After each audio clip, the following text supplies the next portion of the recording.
Hey man, go ahead and give me a call back or text. Hi, this is Josh Ezell with Breakthrough Real Estate and Property Management. Hope you're having a fantastic day. I wanted to go over a few details about listing presentations today.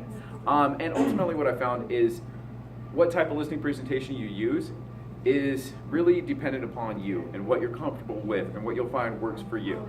But the biggest factor in a listing presentation are a couple main things. So, of course, you have your documents, which here in Phoenix, Arizona, you need your listing document, your agency, and of course, you're ideally going to put in the MLS. So you need your MLS profile sheet. Now, you got your other docs, but the docs don't really matter if you never get that far.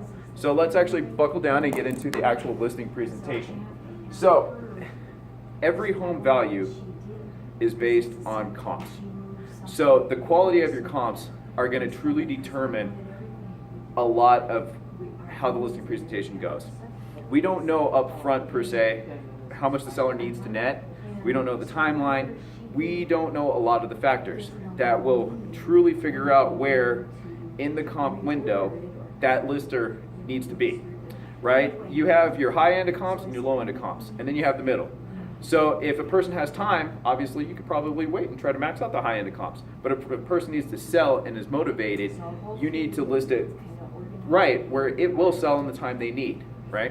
So that's kind of the window. And so we do our comps to find that window.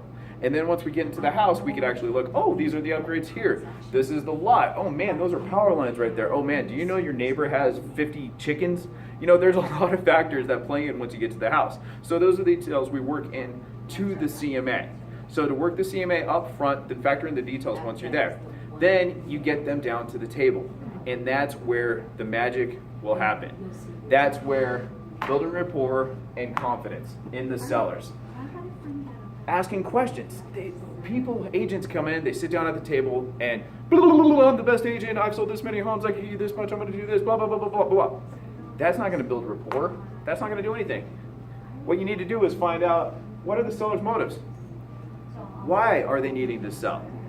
Right? Are they relocating to somewhere? Are they moving up? Are they moving down? You know, they might have an empty nest and don't want the 4,000 square foot house anymore. You never know, right? Seller's timeline. Some people can wait 3 months. Other people might have a financial hardship and they need to sell this home today. They might be relocating to Colorado, need to be somewhere at a certain time. A lot of times that is the case. Sellers have needs. It might be bills, financial obligations that they need to meet. So what are the needs that they need to make? Do they have to pay off a certain loan? Do they have a second or third? You never know. So what do they need to make when they sell this home? And then last but not least, are there any other factors that we don't know about? Home equity lines of credit, foundation issues, you know, different things wrong with the home that might play a factor in how much the home will sell for or the seller's needs for selling.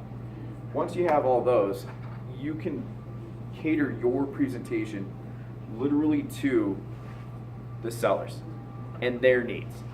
And once you base your presentation purely on the comps and the seller's needs, and if you care about getting them what they need for the property, and you build that rapport where they know how much you care, then they will care about you and the confidence that you gave, that you are able to do the job. And that's when they'll say, oh yeah, we got all the MLS websites, we've sold this many homes, et cetera, et cetera, et cetera. But by showing that much, you show that you've done your homework, you've built the rapport. A lot of people use the internet, most agents have the website, a lot of that stuff. It's ultimately boiling down to how well did you get to know that client? Are you able to meet their needs?